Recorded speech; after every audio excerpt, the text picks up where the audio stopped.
Hi everyone. In the last episode you saw us putting coats of primer. That was followed by 2 coats of anti-foul.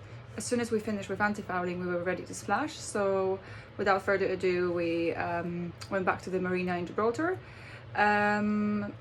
We didn't record any footage this week, but we've had our engine service done. What was surprising is that as soon as we started the engine, we discovered that the engine room was overheating, and then there was like a loud, sort of like a tapping noise when the engine was running. We thought it was something serious, something to do with a starter motor, but we thought it was very strange because we found some paperwork on the boat, and the starter motor was changed only a few years ago, so it was almost brand new, hardly used. But on further inspection, it turned out to be a very, very trivial thing, and that was just a switch. So when the starter motor engages, it should quickly disengage once the engine is running. However, the faulty switch caused the starter motor to it was constantly engaged. There was a quick fix, just a change of switch, and yeah, everything is fine with the engine. And another thing that happened this week, we had also a life raft serviced. It only took a few days. Hopefully we don't have to use it. So yeah, that was it. And just when we thought we had everything ready to leave, another thing popped up, and that was our electronic Chartplotter that came with the boat. It was an old Raymarine. It worked perfectly fine until it didn't. But more about that in this episode, so please stay with us. Recently we find out that we have a problem with our Chartplotter. So it's actually starting on. Touchscreen is not responding at all. So we don't have access to our charts and any other information sent to the device. It's quite old, and it's definitely out of warranty. So I believe we don't have much choice just to replace it with a new device. So it's just pushing us to something which we didn't plan to do it here. So at the moment on Squalo, all our devices are connected to NIMIA 0183. This is the way they talk to one another. So technically there's nothing wrong with NIMIA 0183 because it still works and it's still functional. However, it is more complex, and if you look at our boat and how everything is connected, it's very hard to get to the bottom of what is what. But we thought that now that we are buying a new Chartplotter, it's a good chance to change it to a new system called NIMIA 2000. It's basically an interface which allows different marine electronic devices to connect to one another. They can be from different manufacturers, and that doesn't matter. And they could share data through one central cable known as a backbone. We needed to get this NIMIA 2000 starter kit.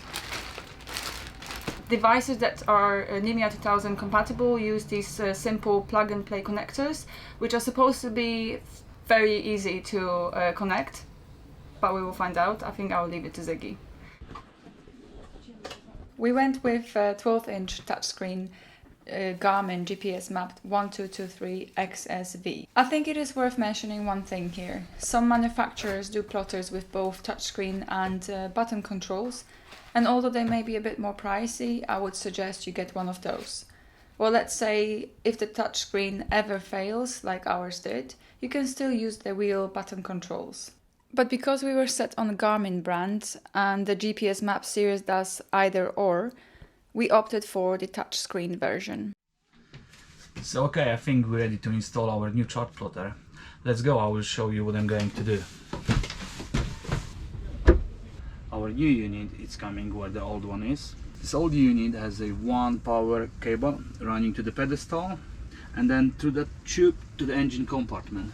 The new unit has 2 cables. One is also a power cable and the second one is a data cable.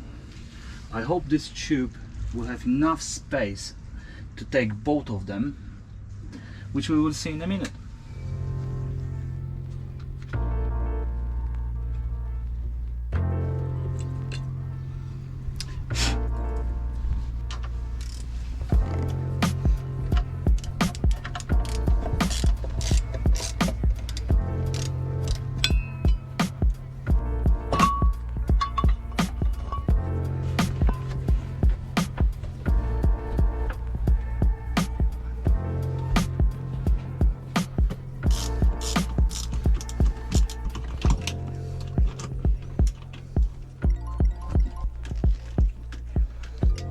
old power cable was connected straight to our bank battery, which I'm just disconnecting right now before I could pull this one from tube from pedestal. Okay, that's one. It's positive. Same with negative.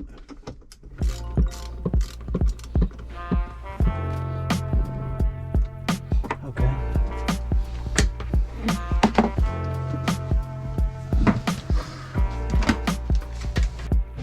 Once the power cable is disconnected from the batteries, we cut it and pull it through.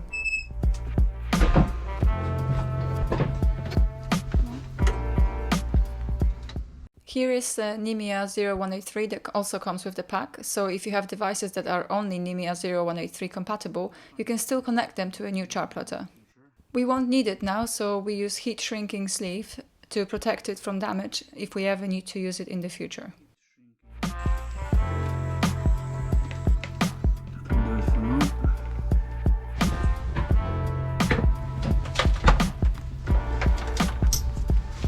So we will drop a rod through that tube to the engine compartment, and I will try to pull cable up here.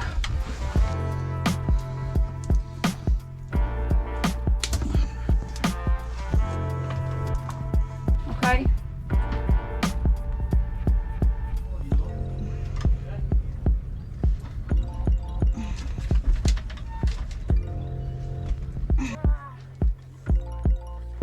After it snapped several times, we finally managed to pull it through. We made it. Why is nothing straightforward on a boat? It's nothing straightforward on a boat. It's never straightforward.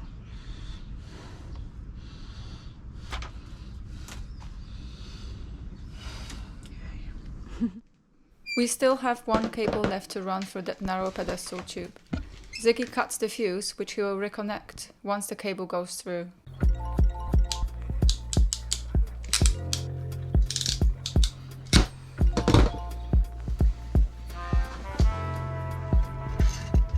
Mom?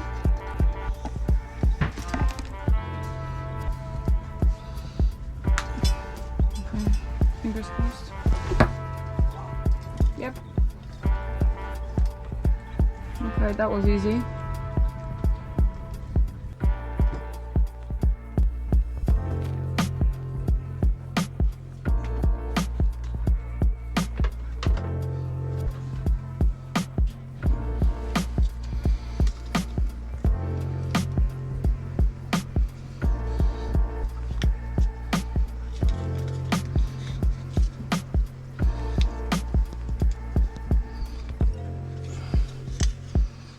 All the cables are ready, now we can mount the Chartplotter.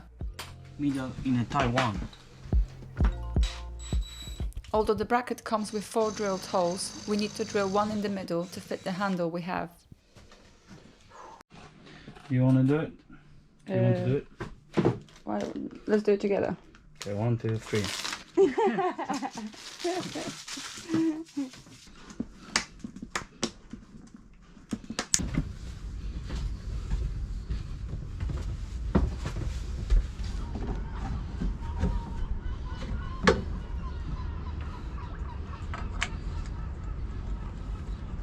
Oh no, babe, you've already left your fingerprints.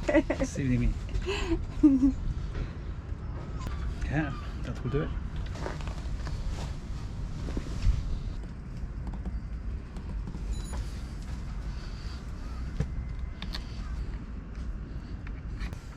This one is power and NIMIA 0183, and that's NIMIA 2000. You ready, babe? I'm ready. So I'm turning the switch on, okay? Okay. The moment of truth. It is on.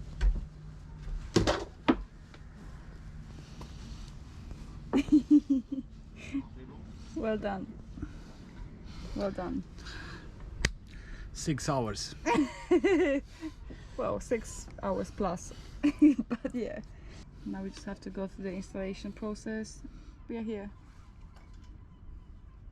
Nice. I'm happy. Are you happy? More than happy. I think it's time for a beer. Yeah. Okay.